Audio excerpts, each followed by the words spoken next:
What happens when a nation decides it's had enough?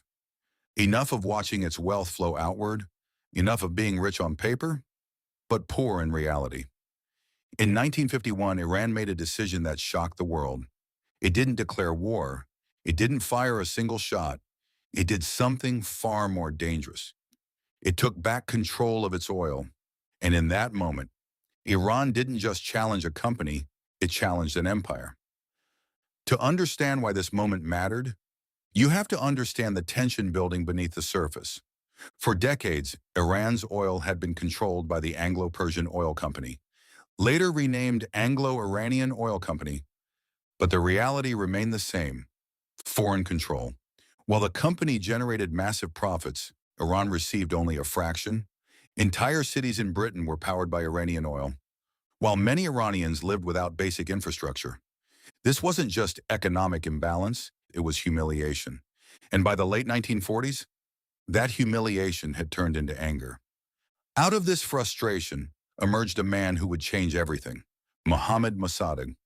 Educated, charismatic, and fiercely nationalist, Mosaddegh believed one simple idea: Iran should control its own resources, not partially, not symbolically, completely. He wasn't just a politician, he was a disruptor. And in 1951, as prime minister, he made his move. In a bold, unprecedented decision, Iran nationalized its oil industry. The Anglo-Iranian Oil Company was pushed out, its assets taken over. For the first time in history, Iran controlled its own oil. The streets erupted in celebration. Finally, with justice. Finally, independence. But what felt like victory in Tehran felt like a threat in London. Britain didn't respond with tanks. It responded with something far more strategic: economic warfare. They imposed sanctions, blocked Iranian oil exports, froze assets, and pressured other nations to do the same. Almost overnight, Iran's oil revenue collapsed. The economy began to suffocate. What was meant to bring independence was now bringing crisis. But this wasn't just about oil anymore. This was about control.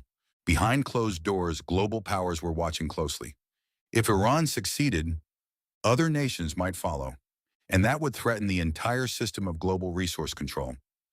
So the conflict escalated, quietly, strategically, not on battlefields, but in intelligence offices. In 1953, everything changed. Mosaddegh was removed from power, not by election, not by public decision, but through a covert operation backed by foreign intelligence. The Shah returned, Western influence was restored, and control over oil shifted again. The experiment of independence was over. But history doesn't forget moments like this. For many Iranians, this wasn't just politics, it was betrayal, a reminder that even when they tried to take control, power could still be taken from them. That memory would shape Iran's future for decades, fueling distrust, fueling resistance, fueling revolution. Today, the dynamics haven't disappeared, they've evolved. Nations still fight for control of resources. Sanctions are still used as weapons. Economic pressure still shapes political outcomes. The story of Iran in 1951 is the same story playing out in different forms across the world today, because in the end, this was never just about oil. It was about who controls the system.